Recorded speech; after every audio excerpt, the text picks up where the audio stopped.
Do you know that your website is not just a portfolio but an entire sales mission on its own?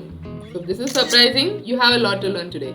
So, I'm Saranya Moorthy, a strategic marketer and a B2B sales closer. Today, I'm here to help you learn more about how you can make your website a sales machine and not just a portfolio that displays your services. So I've been in this field for 4 years, and if you think that a strategic marketer might not understand the complications of a website, I can design my own website, I can build it, put all these features and actually create the sales mission that I'm going to speak about. So I've not started out as a strategic marketer myself. I've started with the core of building a website, copywriting, designing things by my own, and then working up the ladder to be where I am today. So if you think I'm just giving you rants, I can actually do it for you. Okay, so now let's get further to it.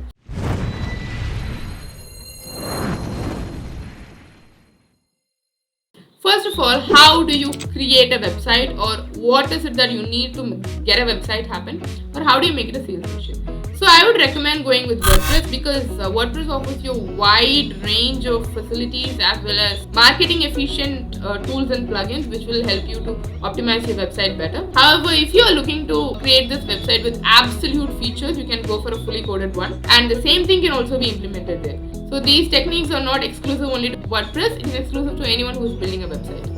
So, firstly, identify what your prime needs are when it comes to building a website. So sometimes you might be a personal branding expert when you want to build your audience, or you want to sell a course, or you want to offer something for free and then get them to your email list and so on. Whereas if you have a tech product, you want them to download the application or use the product, have more screen time in your application and do more of those things.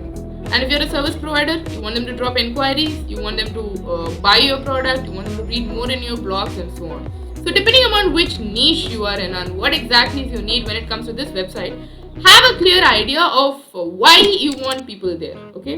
Because when you define this why, it becomes easier to create their customer journey map.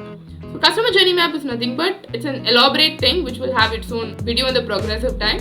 However, just for your understanding, customer journey map is how you guide your audience from when they're knowing about your website, clicking on it, until this whole journey of them fulfilling what you want them for, which might be downloading an app, filling an inquiry form, joining your email list, or anything that you had in your goal prior. So now that you know exactly how to drive your audience through this and where to actually drive them, the next thing that you need to do is identify who exactly are your audience and whom are you expecting to your website. Because depending upon the age group and depending upon their personality factors, there are a lot of things that actually matter when it comes to how they progress through the website. Whether they skim through or they read through or they just jump to where your products are, where exactly what they need are from, and so on. So a more elaboration of this customer persona and target audience, you can just visit this video in which you have a detail about this market research and a bit about the customer persona. However, for an elaborate customer persona, again we'll look at it at a different video. So now when you know who your audience are and what exactly you want them to do, the next thing is what will bring them in. Okay, so this is something that you already know or might already know. Search engine optimization. Then you have different keywords. So you analyze keywords based on emotional queries wherein they have a problem but they do not know what the solution is, so they Google out the problem. Or a DIY prompt wherein they know what they want but they do not want you to provide it, they just want the knowledge. And the third one is directly asking for help. They want you to either consult them or provide the services for them. So when it comes to emotional queries, you need to get them in the FAQ section, or you need to drive them through your blogs page which detail about a problem and a possible solution. Whereas when it comes to DIY, this is more elaborate blogs or YouTube videos like this or white papers which will give them an idea about what exactly it is and how they can solve it right on their own. And the third one is where you provide them with consulting packages wherein you tell them this is what you offer, these are the problems that you solve, this is how you approach them, this is how you work with them and gain more expertise through that. And as a service provider, you also need to promise them about what you will be delivering quantitatively and qualitatively so that you get them handy. So the main aspect here is, depending on these three keywords or three sets of keywords, you direct them to a different page. Emotional queries will go to FAQs or blog section, wherein DIY queries will progress more towards extensive blogs like a knowledge center or white papers or videos, documentaries and those sections. Whereas the consulting one will go to the product page and the services will go to the inquiry page. So So this way, you need to have a clear distinction about who should be sent to which page, because this is where you feed them directly with the answers and you make them retain the most. So once you have them on your page now, the second thing is to retain them, engage them. So the engagement is number one by giving the right answers, obviously, because if you're not giving them the right elaborate answers, they are not going to stay. And on top of it, if say they are in the consulting page, you need to give them prompts that will actually trigger them to just take a response. So this can be like booking a call. So if they are booking a call, ensure to either give them the mobile number directly or be answerable within the few hours, because there is a lot of chances that when they are seeing your website for the first time, they are also browsing 5 other websites of your competitors as well. And whoever runs first mostly gets the first seat. Unless you're very lucky because they're all spammy or they're all delivering crap and you are up with their quality deliverable. So most of the time, anyone who has good prompts on their website are not crap. They know what they give, and they also have what it takes to get a client. So ensure that you have very valid responses and a very valid and very short response time, especially so that you don't keep the customer waiting and you actually serve them. So the most common things are having a chatbot or having a trigger which says call us directly, and pop-up engagements and so on. So then the second thing, if they do not notice a pop-up engagement, the next best thing that you can actually do is show them a contact form that says, do you need help? One thing that you should actually avoid is don't show a full screen length contact form like most of websites do, because sometimes it annoys the customer. Just show a very small dialog box that's enough to garner some attention, but not enough to make them feel like, I should skip it again. Give your customers an experience and not an annoying website full of dialog boxes, okay? Yeah. So now once you give them this, the next thing is as they go in deeper, they have more retention. If they stay in your website for more than 1.5 or 2 minutes, which is actually huge. If you just look on the clock and see how long is 1 minute, that is enough.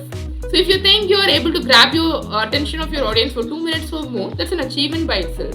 And it means they are interested, or it means that they are actually indulged in the value that you're providing.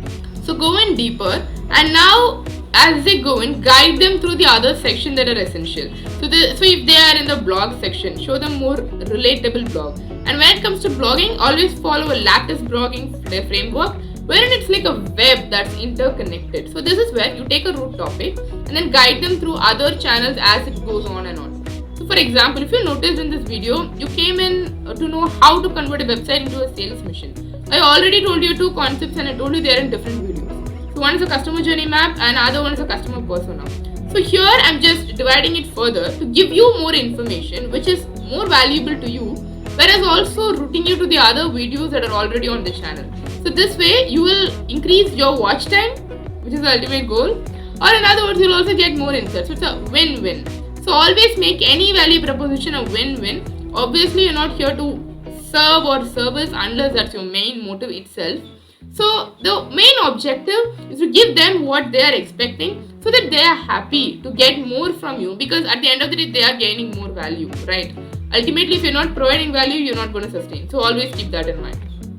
So now once you have this right, so once you have this ready, the next thing that you actually need to do is, so once you are going to other sections or once you are reading more with it, analyze more on what their patterns are, okay? So to have a clear idea of this, you can have heat maps already installed.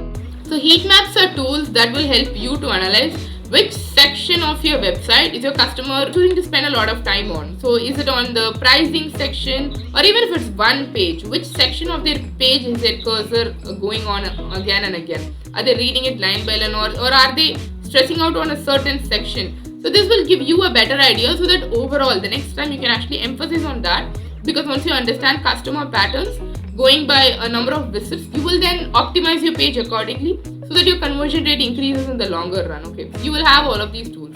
So when it comes to heat maps, I generally go with Hotjar because it's more accessible and the UI is really pleasing. You get recorded sessions as well, as in, so when a customer is going to your website, when, how much time are they spending? Which page are they spending? From which page to which page do they go? There's something called a customer tree, wherein you identify if they entered through the home page, they're going next to product page, then to the blog page, then to pricing, then to consulting, and so on. You'll have this complete map that is drawn. So you have a consolidation of this as well as you have independent maps as well.